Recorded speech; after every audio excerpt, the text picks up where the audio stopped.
그 오늘의 본문은 오늘의 본문은 내용 읽은 대로 그 사울이 이스라엘의 왕이 됐잖아요.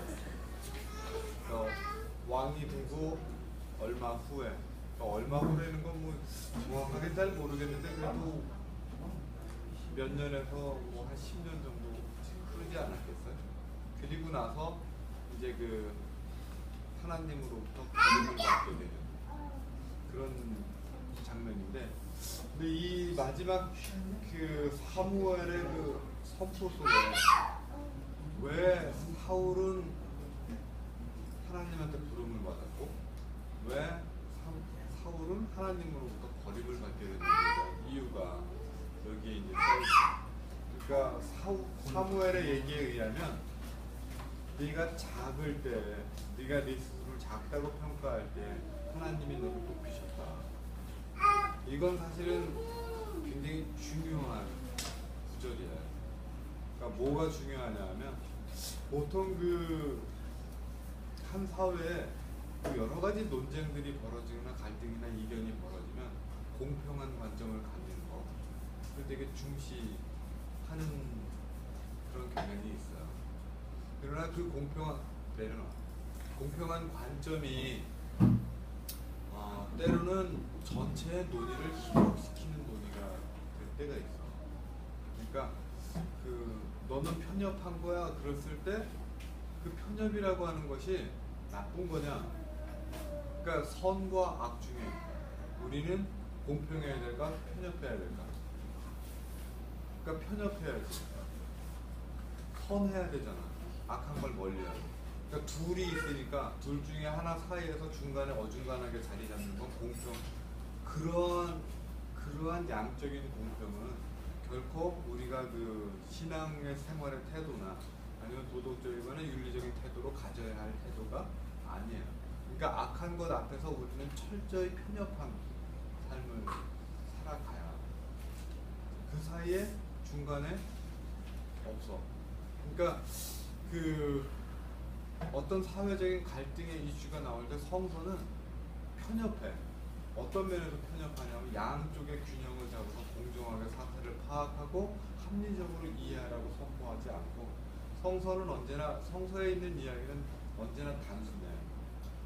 그때의 약한 사람이 누구냐, 그때의 피해자가 누구냐, 그때의 힘이 없는 사람이 누구냐가 중요해. 그리고 성서는 언제나 누구 편에 서냐면 힘이 없는 사람 편에 서. 힘이 있는 사람과 없는 사람 사이에서 어중간하게 조율하면서 뭔가 타협안을 만들어내고, 이런 짓을 성서는 권면하지 않아. 왜냐하면 그것은 정의가 아니기 때문에. 그러니까 정의는 편협하지. 그러니까 정의는 공평하고 정의는 이렇게 편파적이지 않고라고 하는 그런 식으로 우리가 생각한다면 성서를 우리 잘못 읽고. 근데 한국 교회는 그 편파적인 데는 굉장히 말씀을 잘 지켜요. 근데 문제는 힘이 없는 사람 편에 서는 게 아니고 늘 힘이 있는 놈들 편에 서기 때문에 교회가 말하자면 개독교가 되는 거죠. 그 개독교라는 표현이 맞는 거야. 왜냐하면 그건 기독교가 아니기 때문에. 그러니까 성서는 힘이 없는 사람 편에 편파적으로 서라 그랬지, 힘이 있는 사람 쪽에 서서 그들의 기득권의 논리를 대변해 주라고 그러진 않았거든. 그러니까 언제 하나님이 사울을 이스라엘의 왕으로 선택했냐? 그래서 그 말이 중요해. 언제 선택했냐? 왕이 스스로 작게 여길 그때 이스라엘 지파의 머리가 되지 아니하셨습니까? 무슨 얘기냐면 사람이 스스로를 작게 여긴다. 그것은 뭐냐면 나의 마음과 심정이 그 사회의 작은 자의 편에 언제나 서 있다라고 하는 것을 의미해요. 그 사람이 지금 현재 돈이 많냐? 그건 중요하지 않아. 그러니까 그 사람이 돈이 많냐? 지금 현재 태어난 집이 다르냐? 그거는 사회적으로 어쨌든 주어지는 거잖아. 한 사람이 자기 집안의 부모를 선택할 수는 없잖아. 여기서 말하는 작은 자라고 하는 것은 선천적으로 아니면 사회적으로 이미 힘이 없는 자를 의미하는 게 아니라 왕이 스스로를 작은 자라고 여길 때 이 말이 중요해. 그러니까 내가 부유한 집에 태어났든 가난한 집에 태어났든 뭐 힘이 있는 집안에 태어났든 뭐 아무것도 없는 집안에 태어났든 중요한 건 그 사람이 비록 권력자의 집안에서 태어났다고 할지라도 스스로를 작다고 여긴다라고 하는 것은 내가 작으니까 앞으로 커야겠다 이게 아니고 작은 자들과 자신을 스스로 동화시킬 수 있는 능력을 갖고 있을 때 그러니까 시대의 아픔을 내가 공감할 수 있을 때 그들이 흘리는 억울함이라고 하는 것이 나에게 와 닿을 때 그를 왕으로 삼았다라고 하는 거예요. 그러니까 민주주의는 더 이상 우리들의 그 사전에서 존중받지 말아야 될 단어인지도 몰라요. 우리 시대 민주라고 그러지만 민주가 아니고 민노 시대, 민노주의죠. 백성을 노예로 생각하는 선거철에만 주인이라고 해놓고 그 선거철가 지나가면 그 사람들로부터 어떠한 것을 착취하는 것을 당연하게 여기는 지금의 민주주의는 민주주의가 아닌 게 분명한 것 같아요. 원래 성서에서도 여기서 왕이 스스로를 작게 여길 때 그 얘기는 뭐냐면 왕이 자기 스스로를 우리가 보통 왕이라고 하는 것은 가진 사람, 뭔가를 결정할 수 있는 그런 사람이 아니라 하나의 작은 사람으로 여길 때 그게 바로 그 유교에서 말하는 민본주의. 그렇죠? 원래 인내천이라고 하는 게 유교의 기본 정서다. 동학을 통해서 우리는 알고 있지만 사실 인내천은 유교의 기본 핵심원리거든요. 인간이 곧 하늘이다. 그러니까 하늘이 곧 인간이 아니고 인간이 곧 하늘이다. 그러니까 모든 작은 인간이 가장 고귀하고 중요하다라고 하는 그런 내용인데 오늘날 우리들의 그 민주주의 시대에 국민은 철저하게 그 뭐라 그럴까요? 주인이 아니죠. 그러니까 오히려 이 민주라고 그럴 때 아마 여기에는 국민이 주인이라는 뜻이 아니고 국민은 주인의 지배를 받아야 된다는 그런 기표로 오히려 읽혀지는 것 같아요. 두 번째 이 이야기는 왕이 되었을 때는 그랬지만 그러면 언제 사울이 지금 사무엘로부터 왕이 이게 사실 상징적이야. 그러니까 이스라엘의 예언자가 가고 당신 하나님이 버렸어라고 얘기한다고 그래서 그 왕위가 그날로 없어지는 거 아니에요. 재밌지? 그러니까 예언자가 가고 당신 오늘부터 하나님이 버렸어라고 얘기한다고 해서 왕이 그날로 쫓겨나는 게 아니야. 왜냐하면 왕은 왕이야. 현실의 왕이야. 그러니까 이 사람은 그 사람이 뭐라고 그러든지 간에 왕이기 때문에 예언자가 와서 뭐라고 얘기해도 왕이니까 마음에 안 들면 예언자를 어떻게 죽일 수가 있어. 왕이니까. 그 왕의 권위를 누가 뒤집겠어. 근데 성서 안에는 이 예언자와 왕 사이의 이 갈등이 언제나 있어요. 그래서 왕 앞에 언제나 나가서 당신은 하나님으로부터 버림을 받았다라고 하는 것을 말하는 사람들이 누구냐면 예언자예요. 이들은 소위 말해서 이제 그 종교인들하고는 달라요. 그러니까 제사장들은 왕 앞에 나가서 결코 이런 말을 하지 않아요.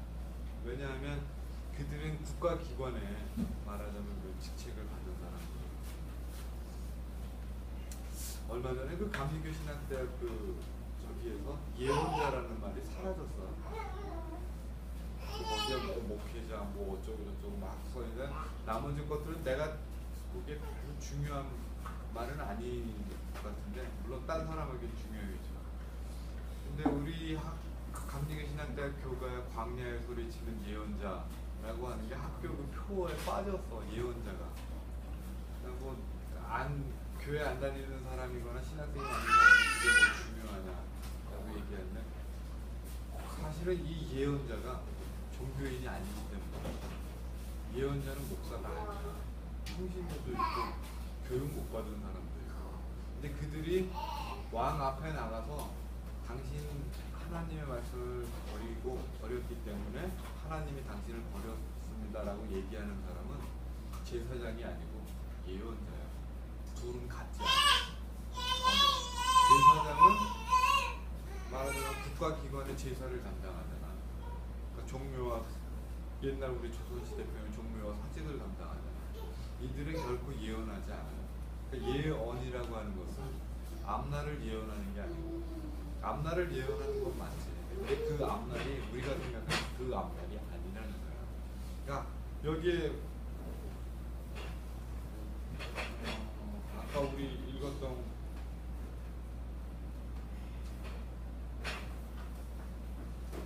구절 중에 23절에 이는 거역하는 것은 점치는 죄와 같고 완고한 것은 사신 우상에게 전하는 죄와 같다. 그러니까 거역하는 것 그것은 점치는 죄와 같다. 이 말이 무슨 말이겠어요?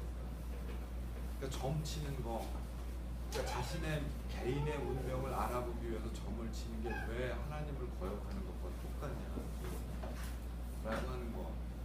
그러니까 요즘 우리 시대에는 대부분의 사람들이 하나님의 예언을 점으로 알아.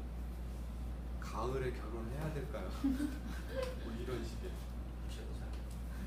그러니까 아니면 자기가 취업이 안 될 때 답답해서 목사님 기도받으러 갔다.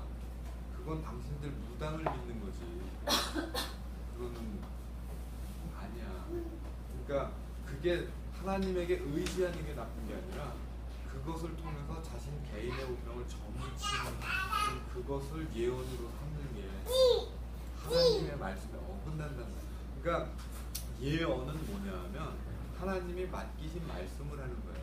미리 예자도 되지만 그것은 예금한다는 말도 되거든요. 그러니까 말씀을 예치하는 거야 하나님이. 그럼 말씀이 예금이 되었으니까 예금을 맡은 은행은 그 말씀의 주인일까 아닐까? 자본주의 시대에는 은행이 갑이야, 그죠? 근데 원래 뜻으로 따지면 은행은 그 돈의 주인이 아니야. 맡겨진 것뿐이야. 그러면 맡겨져 있으면 어떻게 돼? 그 맡긴 사람의 의지대로 가서 그 돈을 규정을 해야 되는데 요즘 우리 시대에는 하나님의 말씀을 맡은 사람들이 그걸 갖고 주물럭거리죠. 그러니까 은행이 고객들이 맡긴 예금을 주물럭거리는 것과 똑같이 하나님의 말씀을 맡고 있어야 할 사람들이 그 말씀을 가지고 주물럭거리는 게 너무 눈에 많이 보여. 교회 안 다니는 사람들은. 그러니까 사실은 두 번째 이유 개독교의 시대인 것 같죠. 기독교가 아니에요. 그러니까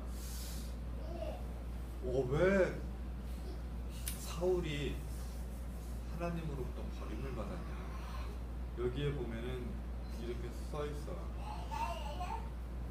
왕을 길로 보내시며 이르시기를 가서 죄인 아말렉 사람을 진멸하되 다 없어지기까지 치라 하셨거늘 왕이 어떻게 했냐면 그 중에 좋은 놈은 하나님에게 바친다고 남기고 나머지 걸 드리려고 했다고 이렇게 얘기를 한 거죠. 근데 여호와 하나님의 본래 말씀은 뭐냐면 진멸하라고 했거든요. 사실 구약에서 이 명령이 여러 사람들한테 뭐 갈등이 되기도 해요. 너무 하나님이 끔찍한 거 아니냐. 근데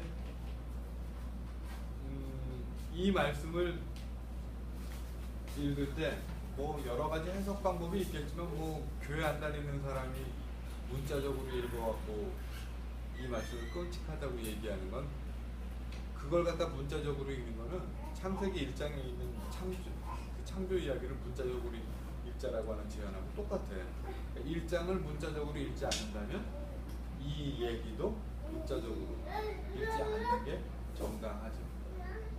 그러니까 기독교의 오래된 성서 해석 전통은 문자적인 의미를 중시하되 그것을 문자 그대로 따르는 그것만을 따르는 방식을 찾지 않아. 왜냐하면 그것은 정말 위험하기 때문에. 그러니까 예를 들면 선혁이가 어느 날 갑자기 미안해. 여자친구한테 나쁜 비우면 장현수를 좀. 아 근데 그건 좀 너무 맞아. 그러니까 예를 들면 뭐 희원이의 그 연애사가 있잖아. 이 버림받았던.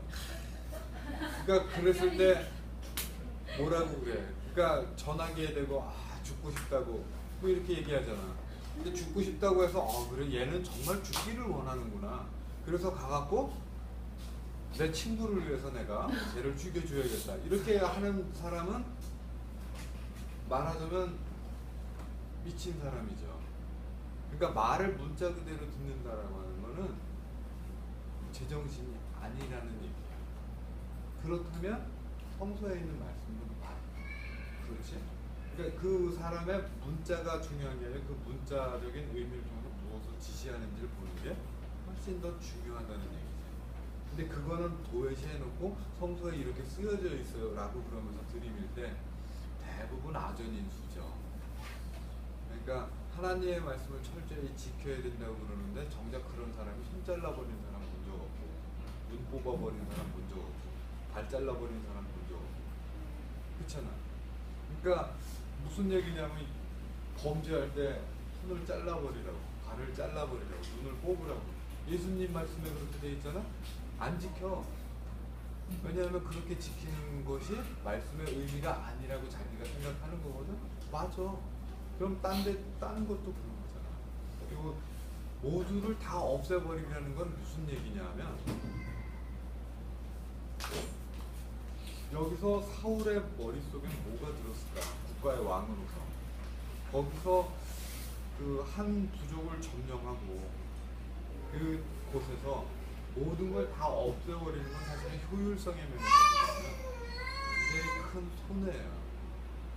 그러니까 옛날에 부족들이 살아가는 삶의 방식이 여러 개가 있는데 농경민들은 농사를 지어서 쌓아서 정착해 놓고 살잖아. 근데 이거는 이제 굉장히 문명이 발달한 지역이고 이스라엘 사람들은 농경민이었을까 유목민이었을까? 유목민. 유목민이랑 훨씬 더 가까워요. 이 구약성 비슷해. 그러니까 젖과 꿀이 흐르는 땅이라고 하는 것은 거기가 농사가 안 되는 땅이야. 그러니까 먹을 게 젖과 꿀밖에 없으니까 얼마나 먹을 게 없겠어. 그럼 이 사람들이 자신의 부족의 삶을 풍성하게 만드는 방법은 뭐냐면 유목민의 또 다른 방식이 약탈이에요. 그래서 유목민들은 약탈 민족이야. 그들은 약탈을 통해서 경제를 만들어 간다. 그러니까 그게 경제의 방법이야. 그러니까 농경민족은 이해가 안 되지. 왜 남의 걸 약탈해 그러는데 그들은 그렇게 그런 데서 살았으니까. 징기스칸의 몽골족이 그러잖아. 유럽의 모든 민족이 다 약탈을 근거로 성장했잖아. 근데 어쨌든 그러면 이 유목민에게 성을 점령했다라고 하는 게 어떤 행위냐? 이것은 농경민에게 어떤 파괴를 의미하는 게 아니라 지금 점령해서 수없이 많은 자화를 지금 얻은 거야. 추수기야. 그런데 하나님이 뭐라 했냐면 그 추수기에 얻은 그것을 다 태우라고. 그러니까 그 하나님의 이 명령은 그들로서는 참 납득하기 어려운 비상식적이고 비합리적인 말이야. 그러니까 왕은 거기서 타협하는 거지. 그러니까 왕이 어떤 불경한 마음으로 그러는 게 아니고 유목민에게 자기들이 약탈한 거를 태우라는 게 말이 안 되잖아. 그게 자신들의 생계 수단인데. 그러니까 그리고 나서 합리적으로 해석을 한 거죠. 그래서 이제 남겨둘 건 남겨놓고 안 되는 건 태우고 왕이 스스로의 판단력을 발휘해서 그러니까 사울의 행동이 우리들의 눈으로 보면 결코 비합리적이라고 말할 수는 없어. 근데 오늘 하나님이 사울을 버리게 되는 가장 직접적인 이유는 바로 그 합리성 때문에 그래요. 오늘날 우리 시대에도 그 합리성이라고 하는 게 여러 가지 이름으로 나눔이 되고 그렇죠. 그러니까 우리 과학기술 시대의 합리성이라고 하는 게 도대체 뭐냐? 그것은 결국은 진학률로 대변되는 학교 교육 한 예가 될 거야. 한 학교의 가치가 상급 학교에 진학하는 사람들의 비율로 정해지고, 아니면은 한 대학의 가치가 취업을 얼마나 하느냐의 양으로 양화되고, 그리고 그 과정에서 진학이나 취업에 불필요한 과목이나 학과는 폐지되거나 유치되고, 이러한 구조 속에서 우리는 어떠한 효율성을, 어떠한 합리성을 우리가 목격하고 있는, 일부 사람들의 착각은 뭐냐면 이것이 굉장히 무자비하고 파악한 과정이라고 착각하는 거야. 이것은 사실은 철저하게 우리가 근대인을 만들어 놓은 과학기술의 효율적 합리성에 기반한 조치예요. 당연하잖아. 효율적이지 못하면 무슨 가치가 없는 거야. 여기서 사울이 발휘하는 합리성이라고 하는 거야. 효율성. 그러니까 왕은 지금 그 효율성이라고 하는 그 가치에 의존해서 한 점령을 했고, 그곳에서 생겨난 여러 가지 전리품들을 효율적인 합리성에 근거해서 처리를 하고 있어. 근데 하나님은 뭐라고 그러냐면 처음부터 끝까지 다 없애라고 그래요. 이 얘기는 무슨 얘기냐면 죽임의 그 뜻이 있는 게 아니라 그것을 선별하려고 하는 그 효율적인 합리성의 판단 기준, 그 이성적인 판단 능력 자체를 사용하지 말라는 거예요. 언제? 우리들의 삶 속에 가난하고 긴급할 때, 그러니까 사람들이 가난해지고 긴급해, 어느 성을 점령했다라고 하는 건 뭔가 필요한 게 있는 거거든요. 그 필요한 게 있을 때 그것을 점령했는데 그때 그것을 쓰지 말라라고 하는 거예요. 왜 그랬을까? 왜 성서는 젖과 꿀이 흐르는 땅을 마치 굉장히 부유한 땅인 것처럼 이렇게 묘사를 하고 있을까? 그러니까 거기서 하나님이 이 사람들에게 원하는 것이 무엇이었냐? 그러니까 성서는 왜 끊임없이 그 사울 왕과 같은 이 사람, 아합 왕은 사실 성서에서 가장 그 최악의 왕으로 묘사가 되어 있거든. 역사적으로 보면 아합 왕의 시기에 북왕국 이스라엘은 가장 번성했어요. 북왕국. 근데 그 시대를 엘리야나 엘리사는 이스라엘 역사상 가장 어둡고 참혹한 시기로 기록하고 있어요. 그러니까 무슨 얘기냐? 성서는 우리들로 하여금 그 가난하고 그 어려운 시절을 벗어나지 말라고. 그러니까 가난하라는 얘기가 아니고 내 스스로를 작은 자와 함께 할 수 있는 그 능력을 잊어먹지 말라고 그러는 거죠. 애곡하는 사람이 있을 때 그 애곡하는 사람의 눈물의 가치가 효율적인 합리성에 의해서 망각된다면 그 나라는 하나님으로부터 버림받은 나라예요. 하나님이 그 나라를 버리죠. 그 민족을 버리죠. 왜냐하면 인간의 가치라고 하는 것은 결국은 그 효율적 합리성이 아니거든요. 그러니까 인간은 효율성이 있기 때문에 동물보다 뛰어나다고 근대 시대에 얘기했지만, 따지고 보면 가장 효율적으로 합리적인 이성을 사용하는 건 동물이야. 그러니까 포식자, 사자는 배부를 때 먹이를 안 잡아먹거든. 게을러서가 아니야. 생태계를 유지하려면 배부를 때 함부로 먹이를 잡아먹어서는 안 돼. 근데 그 효율적인 합리성이라고 하는 것을 추상화된 원리로, 그러니까 어떤 하나의, 그러니까 여기서 사자가 보이고 있는 효율적인 합리성은 뭐냐면 생태계 전체를 볼 수 있는 무의식적인 지혜거든. 근데 인간이 갖고 있는 효율적인 합리성은 뭐냐면 가죽을 얻기 위해서 등골 200마리를 그냥 가죽으로 고기를 불판에다 버리잖아. 늑대와 함께 춤을이라는 영화에 나오는 이 장면. 거기서 인간은 비효율적으로 보이지만 그들이 한 일은 효율적인 합리성. 가죽이 필요하니까 가죽만 빼갖고 그냥 가져간 거야. 근데 결과적으로는 어떻게 돼? 생태계 전체가 파괴되고 들도가 죽고 땅에 먹을 것이 없어지고 기근이 들잖아. 그러니까 그 얘기는 뭐냐면 우리들이 발휘하는 효율적인 합리성이라는 게 어느 특정 수치를 뽑아서 그것만 가지고 이윤을 창출해내는 게 효율이라고 착각하는 거예요. 나머지 걸 다 무시했기 때문에 이게 효율적으로 보이는 거예요. 결과는 나머지 90%의 세계가 파괴되는 참혹한 결과를 가져오는 거죠. 그러니까 여기서 지극히 작은 자아의 요구를 잊지 말라라고 하는 거죠. 우리가 그 효율적인 합리성을 추구하는 과정에서 망각된 수없이 많은 나머지 90%가 그 애곡하는 자의 목소리에 담겨 있을 가능성이 높다라고 하는 거예요. 그것을 잊어먹으면 국가는 기능을 할 수가 없죠.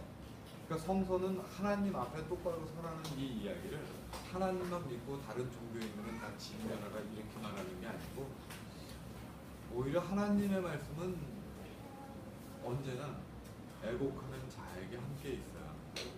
그리고 슬퍼하는 자에게 함께 있고 지극히 작은 자에게 함께 하고. 그래서 하나님은 늘 편파적이야. 하나님은 우리가 자본주의 시대에 말하는 기준으로 공평하지 않아. 한쪽으로 치우쳤고, 그리고 자신이 치우친 쪽에서 반대편 뭐라고 말하냐면 진멸하라고. 그 이야기는 중간에 타협이 없다는 얘기예요. 가난한 자의 편에 서서 결코 가진 자들과 타협하지 않으며, 그리고 정치적으로 타협안이 만들어지더라도 그들을 타협할지라도 우리는 언제나 가난한 사람의 편에 서서 그들의 소리를 대변한다. 이게 교회예요. 만약에 그 기능을 잊어먹으면 그것은 교회가 아니라 개독교지. 사울 왕이 사무엘로부터 하나님이 당신을 버리셨다는 이야기를 들었던 이유예요. 그러니까 실제로 사무엘이 사울을 선택했을 때 그가 이스라엘에서 최고 뛰어난 무사이기 때문에 선택한 게 아니에요. 그 다음 왕이 누구였어요? 다윗이었잖아요. 다윗이 이스라엘 중에 제일 출중했기 때문에 그를 선택한 게 아니고 그가 작은 자였기 때문에 선택했다라고 하는 사실을 잊어먹지 않는다면, 오늘 우리가 살아가는 시대에 뭐 우리들이 각자의 삶의 처지가 어디에 있든지 내 삶의 무게중심과 지향점을 어디에 두고 살아가야 하는지가 분명하죠. 그래서 난 여러분들이 그 작은 자를 위해서 직장을 그만두고 뛰쳐나와서 작은 자에게 합류하라는 그런 이야기를 하고 있는 게 아니라, 자신들이 삶에 처한 자리에서 내가 어떤 행위와 판단을 해나갈 때 언제나 그 판단의 기준을 겉으로 다 드러내지 못하더라도 그 무게중심을 놓치지 않고 살아가는 게 굉장히 중요하다. 그리고 그것에 있어서 결코 타협이 있어서는 안 된다. 현실적으로는 타협하겠지, 솔직히. 그쵸? 직장의 상사가 이렇게 얘기하는데, 뭐 학교의 선생님이 얘기하는데, 아니면 동사무소의 그 고참이 얘기하는데, 너 고참 없지, 참. 뭐 어쩔 수 없지만 그렇게 하더라도 내 마음에, 내 영혼의 깊은 곳에서 그러한 타협이 결코 일어나지 말라는 말이 바로 아말렉 사람들은 한 명도 남기지 말고 다 죽이라는 하나님의 명령이에요. 기도하겠습니다. 하나님, 삶에 여러 가지 굴곡이 있을 때 우리들의 심령 가운데 하나님의 말씀과 생각을 절충하고 타협하고 싶은 생각들이 많이 있을 때가 있습니다. 주님, 우리들의 삶 가운데 하나님이 정말로 말씀하시는 그곳을 바라보며 나아갈 수 있는 강건한 삶을 우리에게 허락하여 주시옵시고, 우리 영혼이 그 삶의 무게를 감당할 수 있을 만큼 강건하여지기를 간절히 간구합니다. 우리 사랑하시는 예수 그리스도의 이름으로 기도드렸습니다. 네.